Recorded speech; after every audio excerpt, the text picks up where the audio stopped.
Quand il était sur la terre, il était le Rédempteur, c'est vrai, mais une fois qu'il a conquis la mort, le séjour des morts, et qu'il les a vaincus et qu'il est monté en haut, il a reçu un nom nouveau.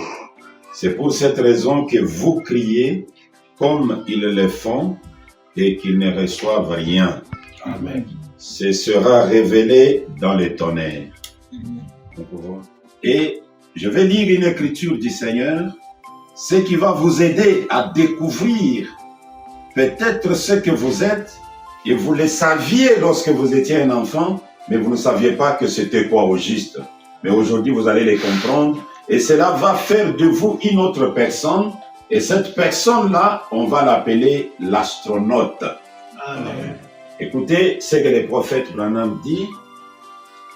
Je suis dans le message qu'il a intitulé « Dieu est riche en miséricorde ». C'est là où je vais lire la première citation.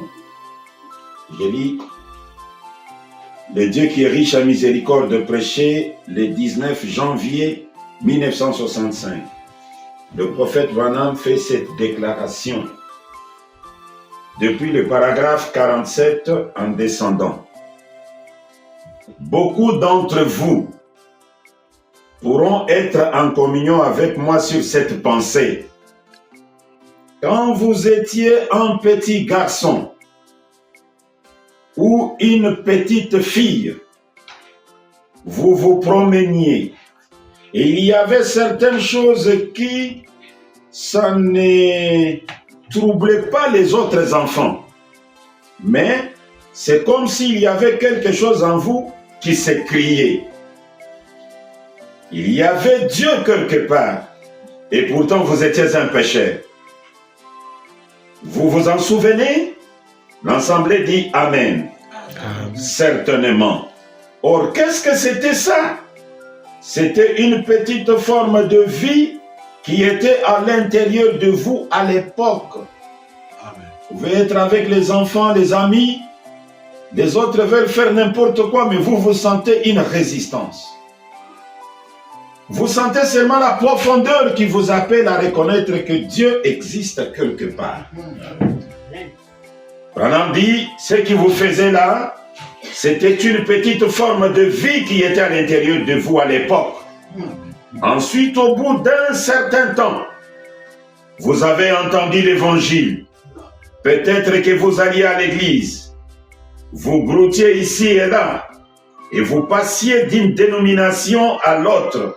Mais un jour, puisque vous étiez une partie de Dieu, vous devriez être une partie de la parole. Amen. Et quand vous avez entendu la parole, vous avez su d'où vous veniez. Amen. Vous avez reconnu la vérité. Vous avez toujours été. La sémence avant toujours été en vous. Amen. Avait toujours été en vous. La parole a vu. La parole qui était en vous, Amen. Qui existait avant la fondation du monde, a vu la parole et vous êtes venus à elle. Amen. C'est comme mon histoire du petit aiglon. Amen. De ce petit aiglon qui était éclos sous une poule. Et le petit marchait avec les poulets. La poule gloussait. Et lui, il ne comprenait pas son gloussement. Et les petits poulets, les aliments dont il se nourrissait dans la basse-cour, il ne comprenait pas ça.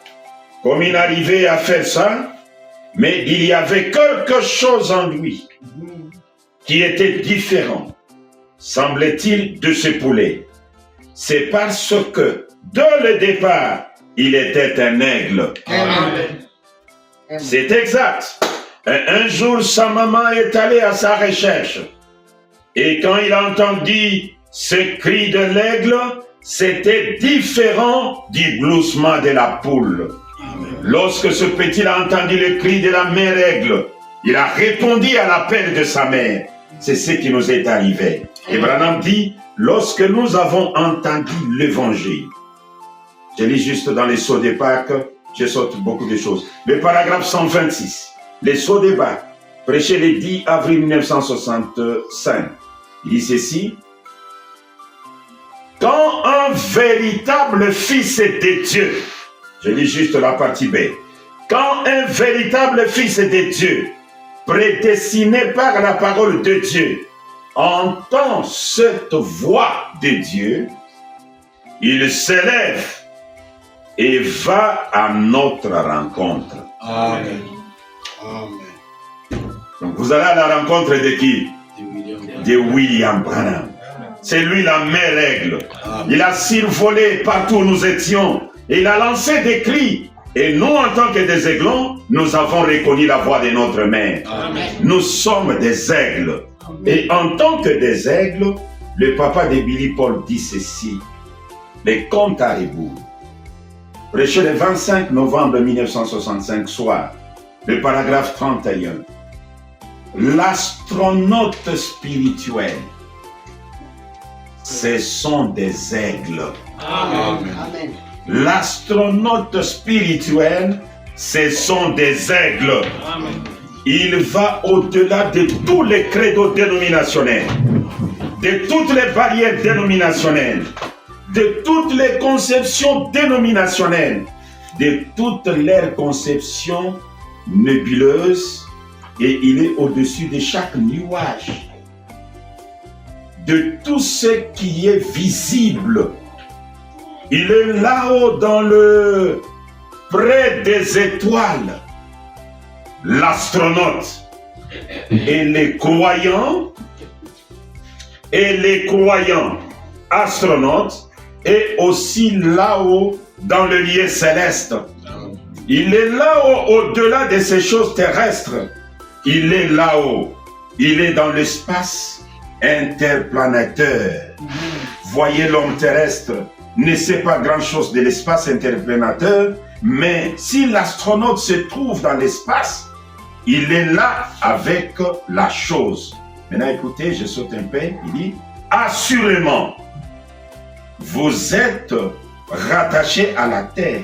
C'est ça, voyez. L'âge de l'astronaute s'est élevé au-dessus de cela. Amen. Là, loin au-dessus de cela. Loin au-dessus de la rue Azusa. Là, loin au-dessus de tous les restes.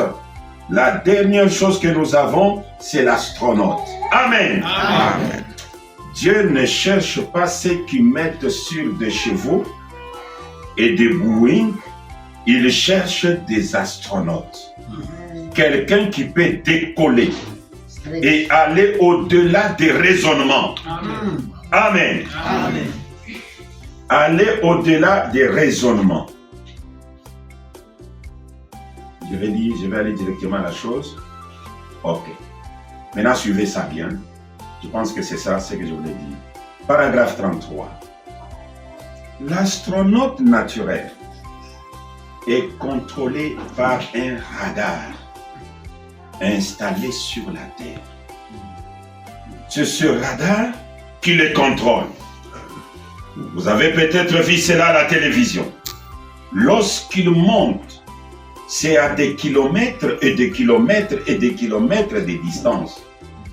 On n'y voit rien, ni quoi que ce soit. Et cependant, ces radars pointent droit sur ça. Cela est contrôlé par le radar, l'astronaute naturel. Et l'astronaute spirituel est aussi contrôlé par un dispositif. Amen. Quel dispositif? La prière. Amen. Celle qui contrôle l'astronaute spirituel, qui les garde en ligne, sa prière. Oh, c'est bon, Amen. je vous assure. Amen. Est-ce que vous êtes des astronautes? Amen. Et en tant que des astronautes, nous avons un dispositif qui nous contrôle. C'est la prière. Ah, qu'est-ce que la prière fait au juste? Juste une citation.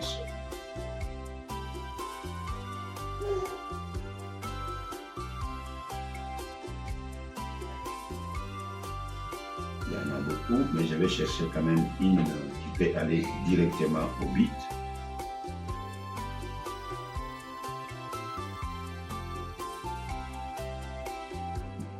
Je peux prendre celle-ci. Les œuvres que je fais rendent témoignage de moi. Prêché le 13 avril 1951, le paragraphe 7. Et si jamais vous voulez faire quelque chose pour moi, quelque chose qui me fera plaisir, priez pour moi. C'est la seule chose que je veux que vous fassiez, priez pour moi. Parce que je sais que la prière change les choses. Elle change même la pensée de Dieu. Elle change la pensée de Dieu sur des choses. Elle change les programmes de Dieu. Les croyez-vous? Dieu peut dire une chose. Ça va arriver comme cela. Et la prière va changer sa pensée là-dessus. C'est déjà arrivé. Amen. Et il donne l'exemple d'Ézéchias. Dieu envoie le prophète Esaïe, il va lui dire, il va mourir sur le lit où il est malade. Il ne va pas descendre de ses lits. Mais Ézéchias tourne sa face vers le mur. Il a commencé à prier. Il a dit à Dieu, je marchais dans l'intégrité. Accepte de me donner juste 15 ans que je mette ma maison en ordre, que je mette mon royaume en ordre. Dieu dit, comme il a prié, je change ma pensée. Esaïe retourne, va lui dire, nous modifions le programme qu'on avait donné. Donc Dieu peut avoir un programme, l'unique chose qui peut changer ce programme, c'est la prière. La prière fera que la chose impossible devient possible. Amen. Oh, nous n'avons pas d'argent, comment est-ce que nous allons réussir? Nous n'avons pas de ceci, comment est-ce que nous allons réussir? Le tout est caché dans la prière. La prière change les circonstances. La prière peut ramasser une personne dans la boue et faire de cette personne le roi sur la terre. C'est la prière. Amen. C'est l'arme la plus efficace. Il n'y a rien à comparer à la prière. C'est profond. Et quand vous arrivez à ce point, Abraham dit, c'est pourquoi les gens ne me comprennent pas, pourquoi je reste dans de prières et dans de prières. Parce que la prière change tout.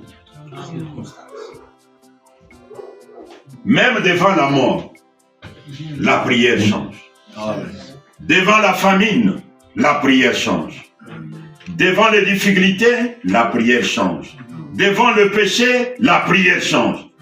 La prière, c'est l'arme la plus efficace que Dieu a donnée à son peuple. Nous voulons réussir. Nous voulons gagner les âmes. Nous voulons secouer la ville pour les amener à comprendre que Dieu a marché sur la terre sous la forme d'un homme. Le tout là, pour les réussir, c'est caché dans la prière. Il n'y a que la prière qui le fait. Et la prière, vous l'adressez à qui? Et qui exauce votre prière? Ce sont des points profonds. Hein? Mais aujourd'hui, je ne vais pas aller dans tout ce point-là parce que ça risque de nous prendre beaucoup de temps. Qui reçoit nos prières? Je peux lire juste une seule citation.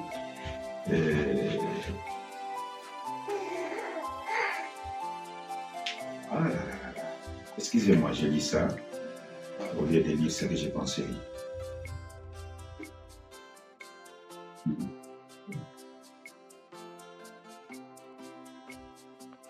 Je suis dans Jairus, les croyants en secret. Prêché le 4 juin 1955. Lorsque Ézéchias a prié, et que Dieu dit à Ésaïe le prophète, retourne là où tu avais prophétisé la mort, va prophétiser maintenant la vie. Maintenant Branham dit, pouvez-vous imaginer dans quelle position cela a mis Ésaïe? Les voici qui revient directement par la porte, disant, ainsi dit le Seigneur, il va vivre. Il s'avance droit vers les soldats, disant, ainsi dit l'Éternel, il va vivre. Il va droit vers les célébrités. Ainsi dit l'Éternel, il va vivre. Eh bien, j'imagine que vous vous demanderiez quel genre de prophète que celui-là. Tu viens de prophétiser la mort. Tu reviens pour prophétiser la vie sur la même personne. Et Branham pose la question. À quoi étaient dus ces grands changements? Il répond. La prière change la mort en vie. Amen. Elle le fera pour chaque pécheur ici ce soir. Amen. En changeant la mort en vie. Elle le fera pour chaque personne malade ce soir. Amen. En changeant la maladie en bonne santé. Amen. La prière change les choses. Ainsi, gardez toujours cela à l'esprit. Priez sans cesse. Amen. Maintenant, écoutez. Si vous voulez être une dette à charge de cette réunion, ne priez pas. Si vous voulez être une dette à charge de cette réunion, ne priez pas. Si vous voulez être la plus grande assistance qui puisse être apportée à cette réunion, ce n'est pas du point de vue financier, bien que les finances c'est bon. Voici la plus grande assistance que vous pouvez apporter à cette réunion. Prenez chaque jour 1 heure ou 2 à prier pour la réunion. Amen. Est-ce que vous avez bien compris? Amen. Et nous avons une grande réunion qui nous attend. C'est la convention internationale. Si vous voulez être une grande assistance à ça, prenez 1 heure ou 2 heures par jour pour prier pour cette réunion-là. Allez visiter quelqu'un. Si le Seigneur met cela sur votre cœur, amenez-les à la réunion. Amen. Ensuite, priez pour que Dieu les sauve pendant qu'il est là. S'il n'est pas sauvé, qu'il les guérisse s'il souffre. S'il est malade, il a besoin de guérison. La plus grande contribution que vous pouvez apporter à une réunion, c'est de prier et de chercher Dieu pour qu'il aide en ce temps de détresse. Amen. C'est ce que je pensais dire à l'église de Cape Town. Quelques frères et sœurs réunis ici dans ces salons, que j'ai considéré comme la réunion la plus bénie, comme le Seigneur l'avait aussi considéré. C'est de vous dire, prenez 1 heure ou 2 heures, priez pour la convention. Amen. Que le Très-Haut vous bénisse. Amen.